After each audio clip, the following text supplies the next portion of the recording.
История — это не только одна из самых интересных наук, но это еще и часть идеологии. Любое государство всегда проявляет интерес к своей истории, потому что тот, кто владеет прошлым, тот владеет и настоящим. Конечно, в любом народе всегда, в любом его состоянии, большой интерес к истории, но только государство и его интерес к идеологии придает истории того или иного народа масштаб и глубину разработки основных тем. Например, во времена СССР имел место трагичный эпизод с казахским историком Ермуханом Бекмахановым. В 1952 году его приговорили к длительному сроку в 25 лет за написанную им книгу про хана Кенесары. Главная претензия была связана с тем, что он назвал возглавляемое ханом Кенесары восстание национально-освободительным движением.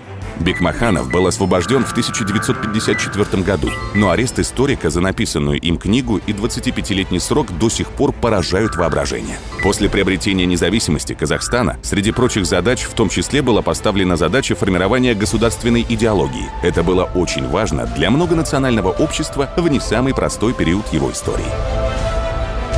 На фоне решения сложнейших задач трансформации экономики страны и ее политической системы, первый президент Нурсултан Назарбаев в том числе учитывал также и вопросы истории и идеологии. Важно было сформулировать общие тезисы и подходы. Причем речь идет о серьезных глубинах исторического знания. Например, как относиться к личности Чингисхана или какое отношение к Золотой Орде имеют современные народы Центральной Азии, включая, естественно, и казахов. Или к кому из современных народов относится князь Владимир, который некогда крестил Киевскую Русь.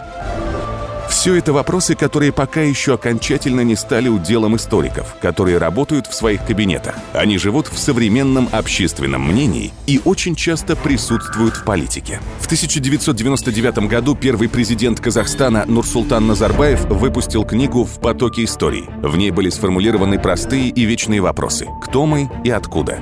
Нурсултан Назарбаев в предисловии написал, что «Мое обращение к прошлому продиктовано пониманием этой исторической загрузки сегодняшних событий. Особый смысл такое обращение приобретает в многонациональных обществах.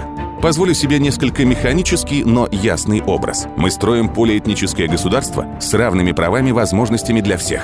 В этой роли президент страны, как гарант Конституции, несет ответственность перед всем народом Казахстана, перед всеми 130 национальностями и народностями. Но в то же время, будучи казахом, я должен помнить о 5 веках собственной казахской истории, если начинать с момента возникновения казахской государственности. Собственно, речь в данном случае идет о единстве в многообразии. В этом смысле история должна способствовать созиданию, и тем более в современном мире. Нурсултан Назарбаев отмечал здесь: не стоит действовать архаическими методами, иначе в поисках прошлого можно утерять будущее. Книга появилась в один из самых сложных моментов истории Казахстана.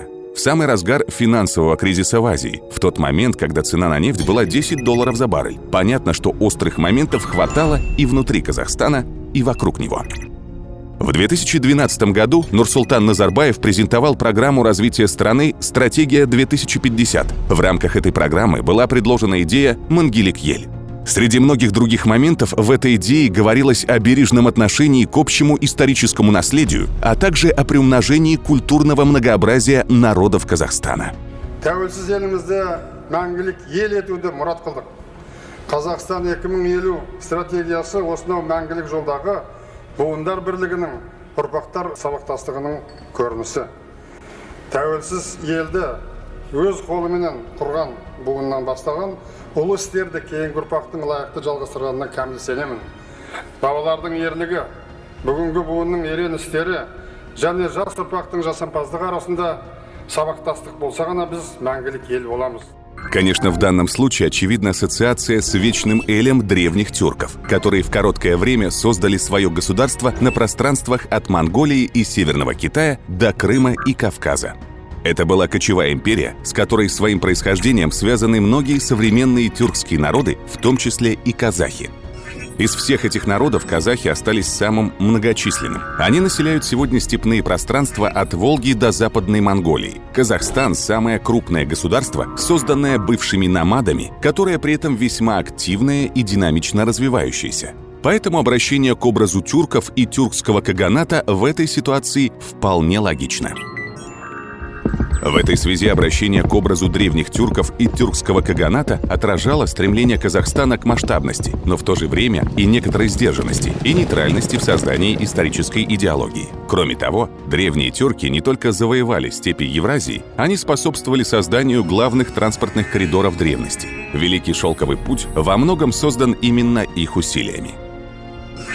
22 декабря 2014 года президент Нурсултан Назарбаев дал интервью казахстанским журналистам. Менің қатарластарым менен кейінгі келе жатқан буындар тек қана Октябрь революциясынан бері қарай тарихты біз оқыдық. Басқасы жоқ сияқты болды. Тек қана содан бергі бар қазақтың тарихы, ары қарай жоқ. Біздің жастар, біздің халық, қазақ халқы ар жағында кеше ғана түскен жоқ, 100 жылдан кейін 1000 жылдық тарихы бар екенін білу керек. Арғы ғұндар біздің бабаларымыз. Одан бері қарай келетін болсақ, ұлы түркі қағанаты, шығыс түркі қағанаты, батыс түркі қағанаты, массагеттер менен селжуқтар, олардан мынау түркі ағайындар, түркмендер былай қарайды. Біздің жеріміз қай кезде де болғанда сол елдердің ортасы болған. Одан кейінгі Алтын Орда. Осының өзін санап келетін болсақ, 2000 жылға жететін тарихымыз бар. В этом смысле первый президент Нурсултан Назарбаев лишний раз подтвердил, что для государства очень важно, чтобы история стала фактором политической жизни, чтобы она была важной частью нашего общего достояния. Собственно, поэтому и важна независимость, чтобы иметь возможность интерпретировать собственную историю без оглядки на кого бы то ни было.